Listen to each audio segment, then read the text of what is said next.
ಇನ್ನು ದರ್ಶನ್ ಪತ್ನಿಗೆ ಕೆಟ್ಟ ಕಮೆಂಟ್ ಮಾಡಿದವರಿಗೆ ಸಂಕಷ್ಟ ಎದುರಾಗಿದೆ. ವಿಜಯಲಕ್ಷ್ಮಿಗೆ ಕೆಟ್ಟ ಕಮೆಂಟ್ ಮಾಡಿದ್ರು. ಈಗ ಇಬ್ಬರನ್ನ ವಶಕ್ಕೆ ಪಡೆಯಲಾಗಿದೆ. ಇಬ್ಬರು ಆರೋಪಿಗಳನ್ನ ವಶಕ್ಕೆ ಪಡೆದಿದ್ದಾರೆ ಪೊಲೀಸರು. ಚಂದ್ರು ಹಾಗೆ ನಿಖಿಲ್ ಇಬ್ಬರನ್ನ ವಶಕ್ಕೆ ಪಡೆದು ವಿಚಾರಣೆಯನ್ನ ನಡೆಸಲಾಗ್ತಾ ಇದೆ. ಸಿಸಿಬಿ ಸೈಬರ್ ಕ್ರೈಂ ಪೊಲೀಸರಿಂದ ಇಬ್ಬರನ್ನ ವಶಕ್ಕೆ ಪಡೆಯಲಾಗಿದೆ.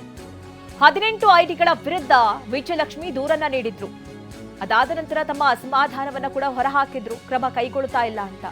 ಇದರ ಬೆನ್ನಲ್ಲೇ ಈಗ ಇಬ್ಬರನ್ನ ಅರೆಸ್ಟ್ ಮಾಡಿದ್ದಾರೆ ಸಿಸಿಬಿ ಪೊಲೀಸರು.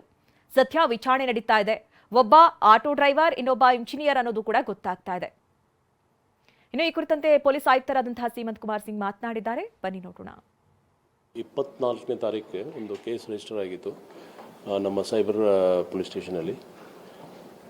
ಇದರಲ್ಲಿ ಕೆಲವು ತನ್ನ ಮಾಹಿತಿದ ಆಧಾರದ ಮೇಲೆ ನಮ್ಮ ಕ್ರೈಮ್ ಟೀಮ್ CCB ಟೀಮ್ ಅವರು ಇಬ್ಬರು ಜನಗೆ ವಶಕ್ಕೆ ತಗೊಂಡಿದ್ದಾರೆ. ಇನ್ನೂ ಕೆಲವರು ಅರೆಸ್ಟ್ ಆಗಬೇಕು. ಸದ್ಯಕ್ಕೆ ಇನ್ವೆಸ್ಟಿಗೇಷನ್ ನಡೀತಾ ಇದೆ. ಆ್ಯಸ್ ಆಫ್ ನಾವು ಒಬ್ಬ ಚಿಕ್ಕ ಬಾನಾವರ್ ಅಲ್ಲಿ ಅವ್ರು ವಾಸ ಮಾಡ್ತಾರೆ, ಇನ್ನೊಬ್ಬ ದಾವಣಗೆರೆಯಲ್ಲಿ, ಅವರಿಬ್ಬರು ವಶಕ್ಕೆ ನಮ್ಮ ಪೊಲೀಸವ್ರು ತೊಗೊಂಡಿದ್ದಾರೆ. ಅವ್ರ ಕಡೆಯಿಂದ ಇನ್ನೂ ಮಾಹಿತಿ ಏನು ಬಂದರೆ ಪ್ಲಸ್ ಇನ್ನೂ ಯಾರ್ಯಾರ್ದು ಮಾಹಿತಿ ನಮಗೆ ಆಲ್ರೆಡಿ ಕಂಪ್ಲೇಂಟ್ಲಿದೆ, ಆಧಾರ ಮೇಲೆ ನಾವು ವರ್ಕೌಟ್ ಮಾಡ್ತಾಯಿದ್ದೀವಿ. ಅದೆಲ್ಲ ನಾವು ಸದ್ಯಕ್ಕೆ ವಶಕ್ಕೆ ತೊಗೊಂಡಿದ್ದೀವಿ. ಅದೇ ಬಗ್ಗೆನೇ ತನಿಖೆ ನಡೀತಾ ಇದೆ.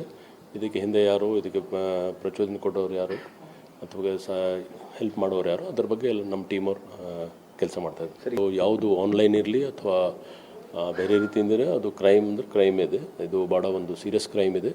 ಯಾವ ಕಂಡೀಷನ್ಲಿ ಈ ಥರ ಮಾಡಿದರೆ ಖಂಡಿತ ಅವ್ರ ಮೇಲೆ ನಾವು ಕ್ರಮ ತಗೊಂಡಿದ್ದೀವಿ. ಆಲ್ರೆಡಿ ತೊಗೊಂಡಿದ್ದೀವಿ.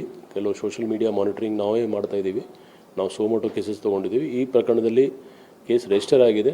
ಸೊ ಕೇಸ್ ರಿಜಿಸ್ಟರ್ ಆದಮೇಲೆ ಸ್ವಲ್ಪ ಡಿಲೇ ಆಗಿರ್ಬೋದು, ಕೆಲವು ಕಾರಣಕ್ಕೋಸ್ಕರ, ಟೆಕ್ನಿಕಲ್ ರೀಸನ್ಸ್ಗೋಸ್ಕರ ಡಿಲೇ ಆಯಿತು. ಆದರೆ ನಮ್ಮ ಪೊಲೀಸವರು ಸದ್ಯಕ್ಕೆ ಇಬ್ಬರು ಅರೆಸ್ಟ್ ಮಾಡಿದರೆ ಇನ್ನೂ ಹಲವಾರು ಜನಕ್ಕೆ ಅರೆಸ್ಟ್ ಮಾಡಲಿಲ್ಲ. 24